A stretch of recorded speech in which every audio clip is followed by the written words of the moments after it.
Terlebih dahulu, Teluk Intan ingin merakamkan setinggi-tinggi penghargaan dan jutaan terima kasih kepada seluruh 165,263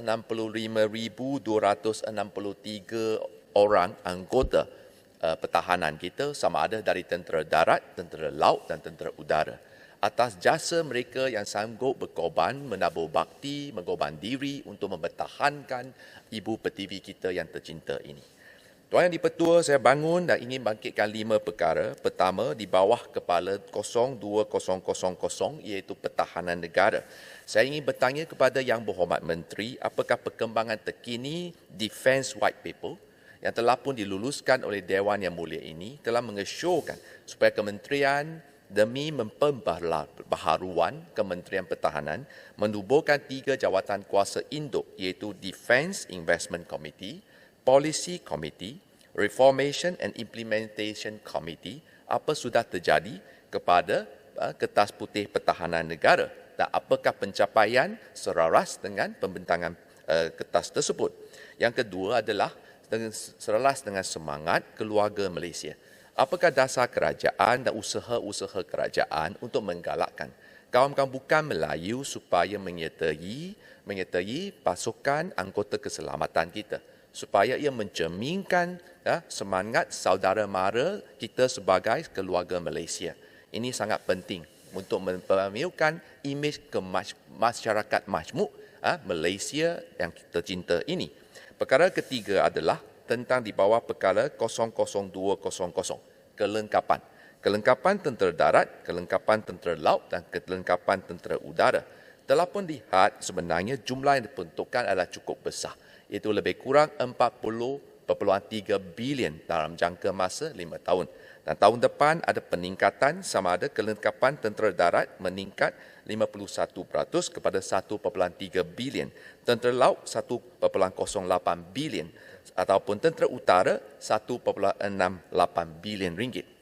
Saya nak tanya kepada Menteri, khususnya apabila kedudukan tanah air kita di Global Defence Integrity Index sedang merosot, adakah kerajaan mengambil langkah supaya saya mengesyorkan supaya kementerian menubuhkan High Level Independent Audit Committee untuk memastikan semua firearm procurement ini tepat kepada Standard Operating Procedure dan mencerminkan tahap integriti yang paling tinggi.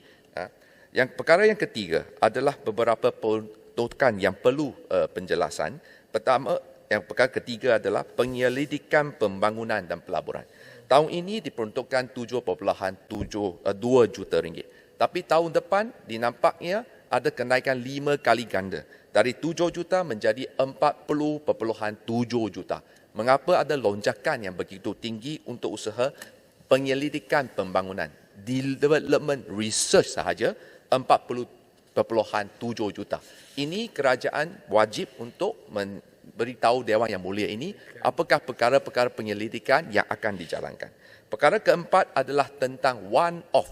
Saya dah cari buku bajet dari akhir sampai muka surat pertama sampai akhir, tak nampak pun apakah butir-butir one-off ini. Hanya satu perkataan saja, one-off, dan kemudian jumlahnya 47.5 juta ringgit.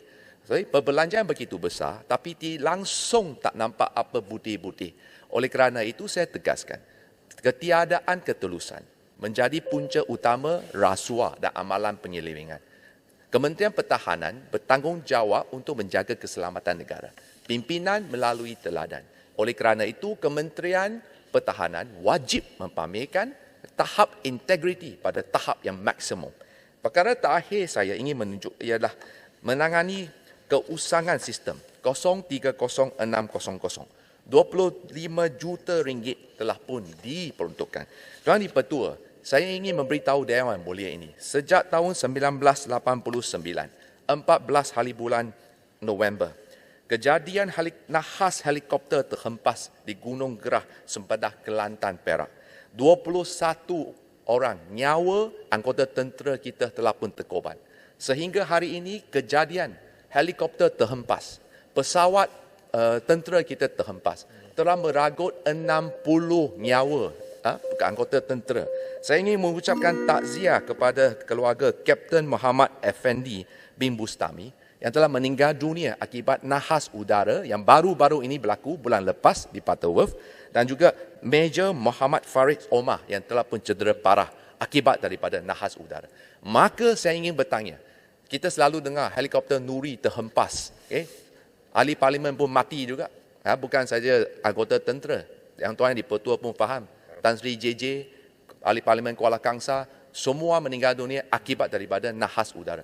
Maka saya ingin bertanya kepada Menteri Pertahanan, apakah jaminan supaya duit ini betul-betul kena pada tempatnya, 25 juta sama ada cukup untuk menggantikan sistem pertahanan yang usang, dan memperbaiki segala kerosakan. Saya minta penjelasan demi kepentingan negara dan juga rakyat. Sekian, terima kasih. Terima kasih, Tuan Tan.